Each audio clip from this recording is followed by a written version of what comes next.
فأما الإنسان إذا ما ابتلاه ربه فأكرمه ونعمه আল্লাহ রাব্বুল আলামিন বলেন ফাআম্মাল ইনসানু ইযা মাবতালাহু রাব্বুহু মানুষকে যখন তার রব পরীক্ষা করার জন্য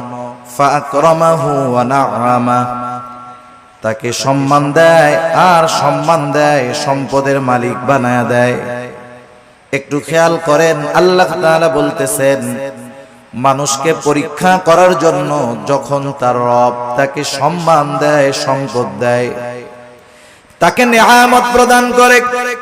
সে নামাজ না পড়ুক রোজা না রাখুক সে মানুষের কাছে বলে বেড়ায়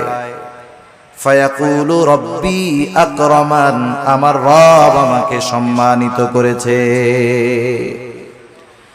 আল্লাহ তাআলা বললেন আমি মানুষকে সম্মান